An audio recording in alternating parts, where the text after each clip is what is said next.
गुरु भक्ति योग।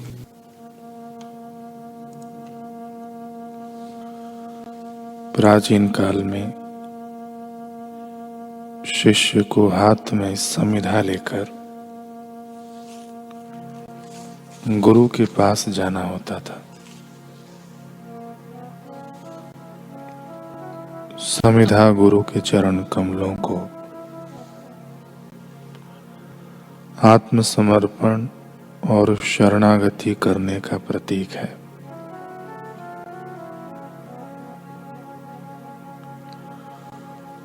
यह हमारे कर्मों की गठरी है, आप उसे जला दो। शिष्य हाथ में समिधा लेकर गुरु के पास जाता है, इसका यह अर्थ होता है। इसका बाह्य अर्थ ऐसा है कि ऋषि उस समय अग्निहोत्र करते थे। उनके यज्ञ के लिए काष्ठ लाने के रूप में गुरु की सेवा का यह प्रतीक है।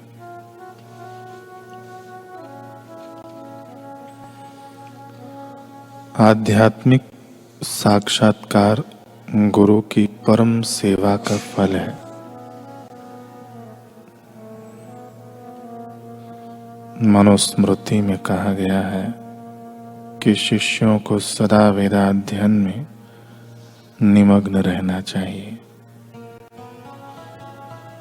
परम श्रद्धा एवं भक्ति भाव पूर्वक आचार्य की सेवा के दौरान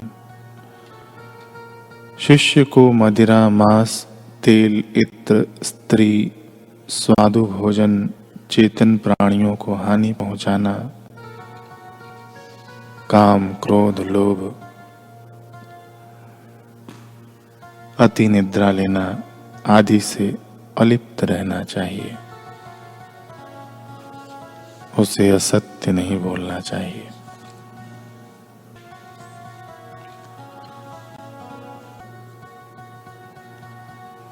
पूज्य श्री प्रसंग सुनाते हुए कह रहे हैं कि एक नया चेला शास्त्र पढ़ रहा था। गुरु लेटे लेटे सुन रहे थे। ब्रह्मवेत्ता सद्गुरु थे। तन तस्बीह मन मणियों, दिल दंबूरो जिनसे सुताई सुहनी, निड इबादत जिनजी तंदोजे तलबजू। जिनका तन माला हो गया, मन का हो गया, और जिनका हृदय वीणा का तार बन गया, ऐसे पुरुष बैठे हैं तो क्या, लेटे हैं तो क्या। उनकी चाहत के तार ईश्वरीय आलाप आलापते हैं। ऐसे पुरुषों के दर्शन मात्र से हमारे पाप ताप कटते हैं, हृदय पवित्र होता है। धंधा नौकरी तो जिंदगी भर होता रहता है, असली धंधा तो ऐसे सद्गुरुओं के साथ कभी कभी होता है। तो चेला पढ़ रहा था और घड़ी भी देख रहा था कि अब महाराज मौन हो तो हम जाएं। महाराज कहें कि भाई बंद करो तो हम खिसक जाएं। गुरु लेटे थे, लेकिन गुरु का हृदय तो वही गुरु यानी अंतर्यामी सर्वसाक्षी था। चेला ने पढ़ने में जल्दबाजी की तो गुरु ने कहा, देख बेटा, एक शब्द छूट गया है। गुरुजी, कौन सा शब्द छूट गया है? गुरु ने कहा, जो तू है वही शब्द छूट गया है। गुरुजी, समझ में नहीं आया। गुरुजी ने कहा, पन्ना फिर उल्टा दे, फिर से पढ़। जो तू है वह शब्द छूट गया। उसने पढ़ा तो देखा कि उल्लू शब्द छूट गया था। गुरु ने कहा, तू उल्लू है।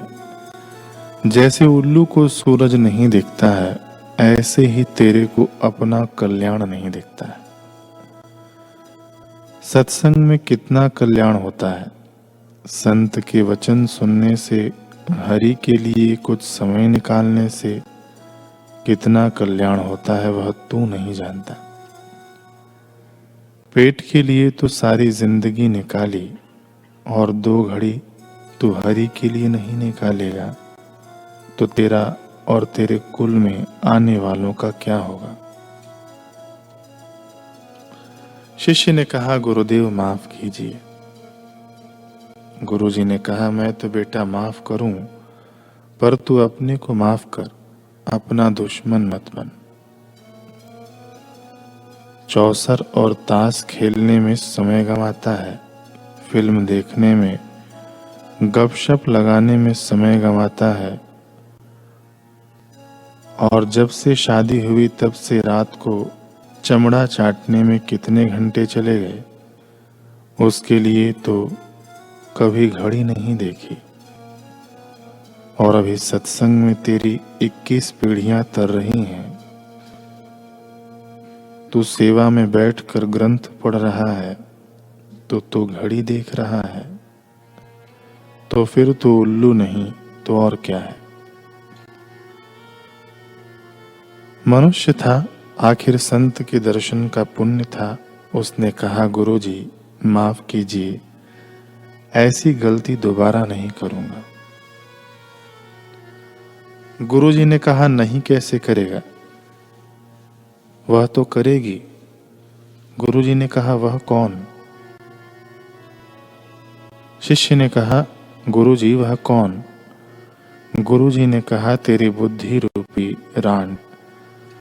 तू मन के पीछे पीछे चलेगा तो तेरी बुद्धि भी मन के पीछे चलेगी। ऐसे काम नहीं होगा। बुद्धि के पीछे मत चले, मन चले। बुद्धि के पीछे मन चले, बुद्धि की आज्ञा में मन चले और मन की आज्ञा में इंद्रियां चले, तो तेरा रथ ठीक चलेगा। अगर इंद्रियों के पीछे मन चला और मन के पीछे बुद्धि गई तो खड्डे में गिरेगा। तो बुद्धि को बलवान बनाने के लिए प्रतिदिन सुबह नींद में से उठते ही 5-7 मिनट अपनी बुद्धि को बुद्धिदाता परमेश्वर में शांत कर दो।